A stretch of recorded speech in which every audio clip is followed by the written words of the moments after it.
Hello everyone and welcome to another tutorial. In this tutorial I will be showing you how you can build a relatively cheap crop farm in Minecraft. So let's get right into it. First of all, we need to start with a dirt layer. The dirt layer is going to be the floor of your farm.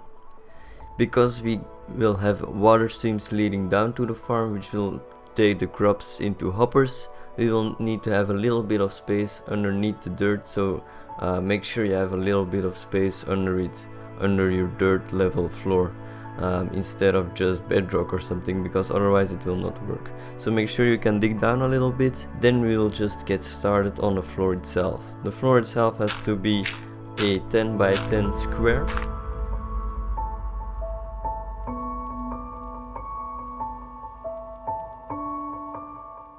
When you've made your square, you should end up with something looking like this. Now let's go down and let's dig out the 4 blocks in the middle like that, because that is where our water is going to meet. When you end up with this hole in the middle, the easiest thing to do is to just make sure it's filled up underneath, but if you're building it underground or something, that should be already the case. Just make sure you have a flooring there. Then just make an infinite water source so you can easily grab all the water from here. Next, we are going to be adding a layer to the farm itself.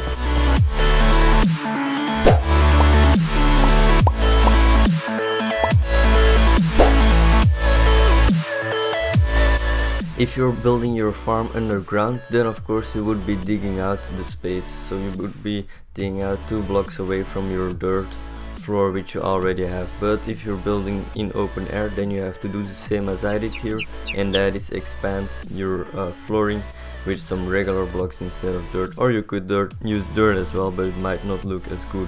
But yeah, if you really want to go cheap, then maybe dirt is the best option. Now for the next layer, we are going to be adding in the slots where the water is going to be. So you start off by filling in this gap over here, then placing another square over here, leaving a gap again, another square, leaving a gap, another square, and another square in the corner. It should look something like this, and you have to copy the same layout on all 4 sides. So when you've built that, it should look something like this. Now we are going to place the outer layer, which will contain the water inside of each slot. So let's do that right now.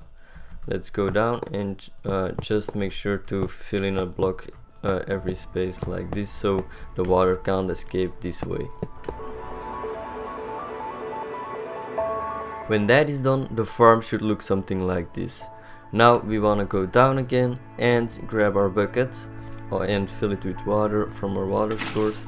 Because I'm in creative, I can easily do it like this. Oop, I put a water source too much.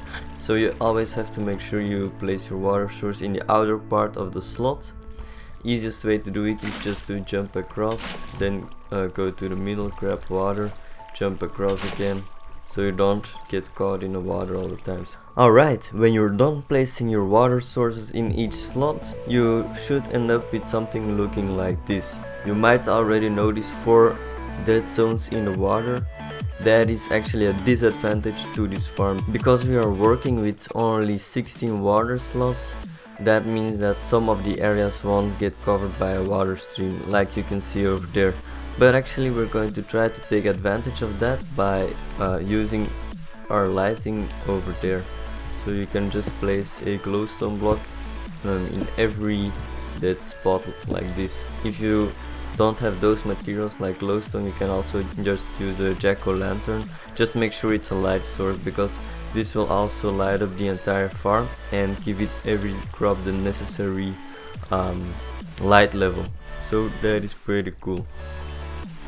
Now the disadvantage of this is actually that your crops might or will get stuck on this side. Only those 8 over here can get stuck on here, but the rest will be flowing in here in the collection area.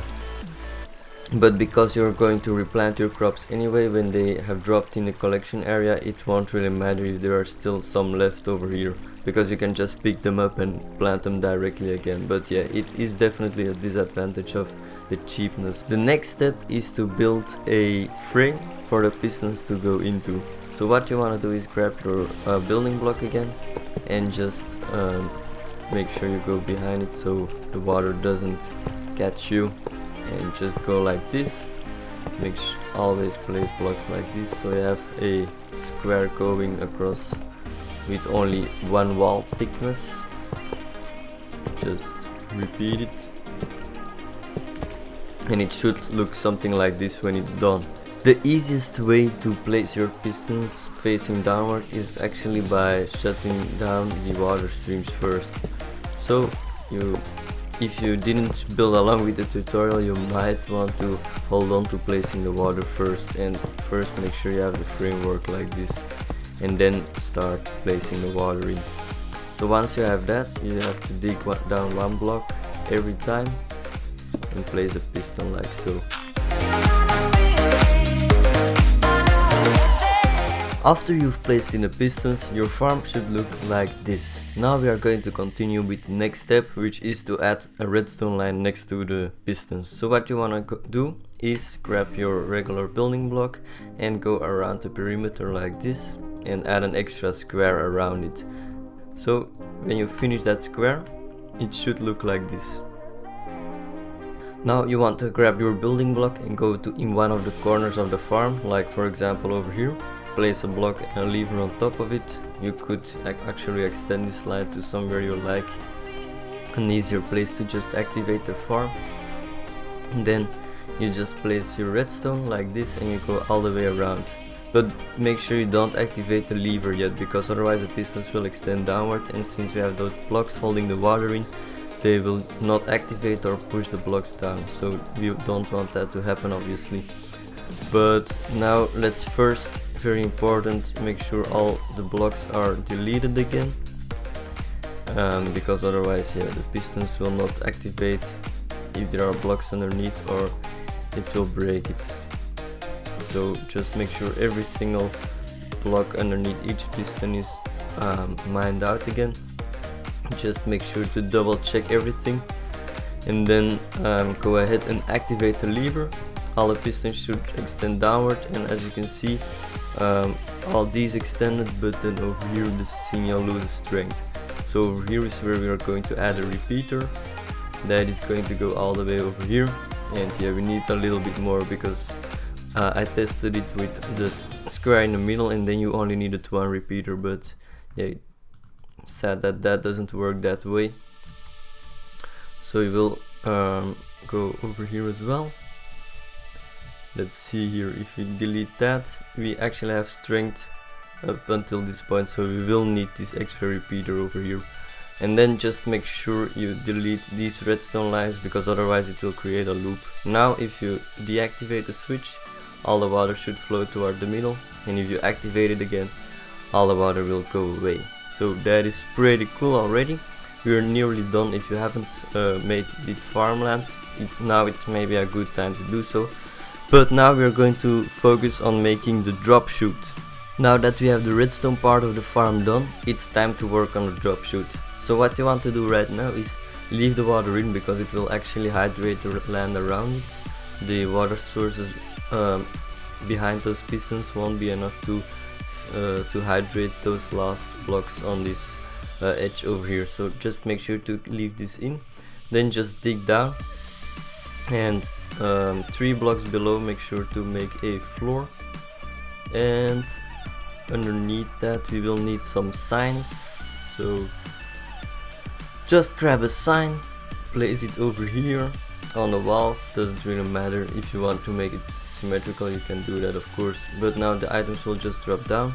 Over here we are going to make a gap with a chest over here, hopper facing into it, and we want to use a transparent block or maybe a stair or a slab so to keep the water in, but we can still open the chest. Then just place one water source facing into the hopper like this, so all the items will drop down and be washed into this one hopper. That way we only need one hopper instead of using 4, which also saves on some materials.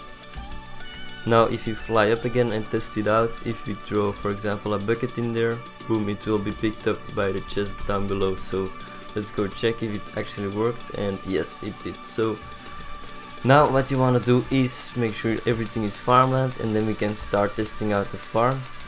First test out if the water all flows to the middle still. Yep, it does. Now you can just shut it off and start placing some seeds.